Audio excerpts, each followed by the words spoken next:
izishimo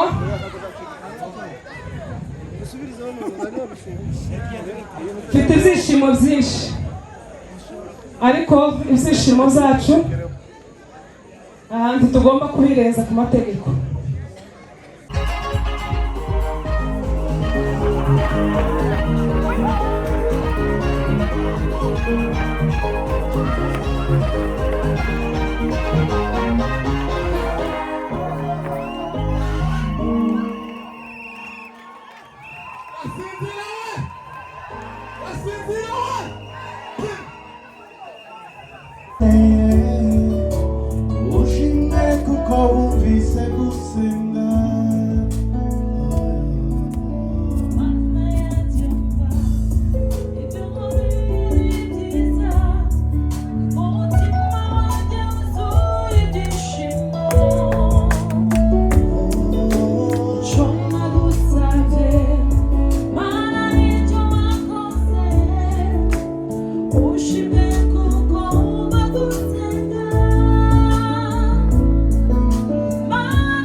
tubishoboye twayongera.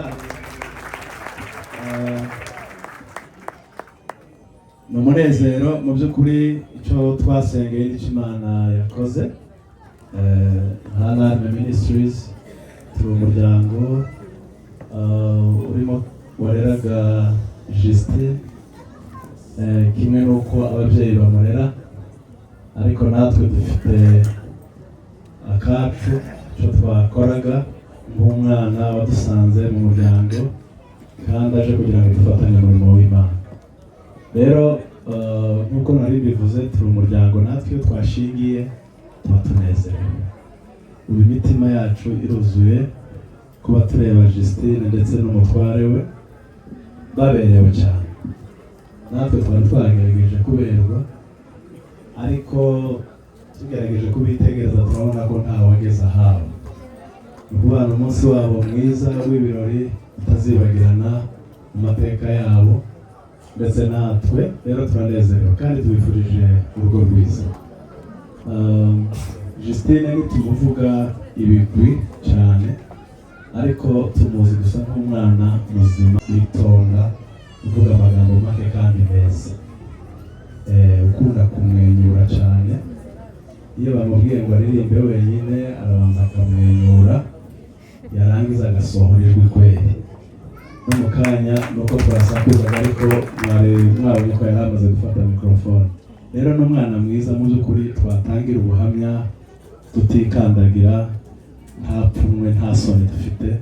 Ubonye umufasha mwiza, turagusaba rero ngo uzakomeza umuturerere neza, mubane neza, kandi turabifuriza amahoro y'Imana. ikindi iyo umunyamuryango wa Larume akoze ubukwe yaba ari umukobwa cyangwa ari umusore ubwo no kuvuga ngo mugenzi we twari dusanganywe automatically ahita aza kuba umunyamuryango wa Larume. Ubu rero natwe twungutse muri Larume umukwe wacu kandi mwiza cyane. Rero nk'ibisanzwe rero nk'ababyeyi bose iyo twashingiye umwana natwe turamushyigikira.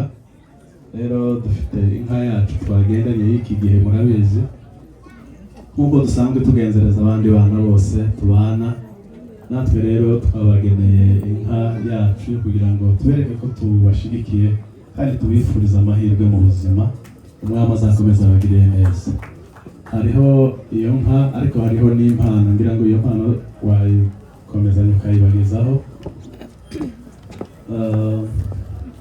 Tubifurije rero umugisha w'Imana, muzagira amahoro mu rugo, muzatunge kandi mutunge ibintu byinshi, ndetse ikiruta byose umwami wacu dukorera azabungure abaha abana kandi abana benshi b'abahungu n'abakobwa.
abandi bantu bose batarimo abageni n'ababambariye mwe mugiye ku ruhande gato.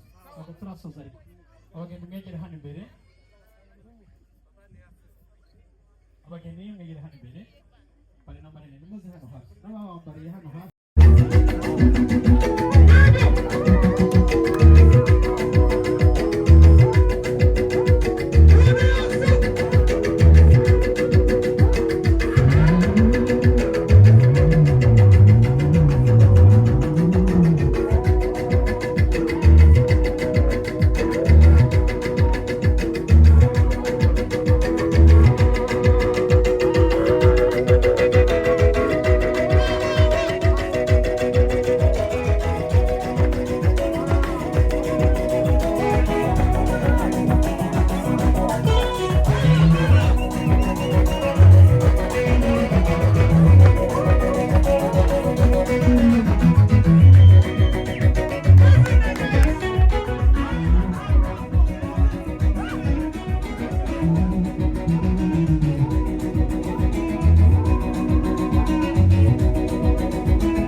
birahagije Yesu. Oh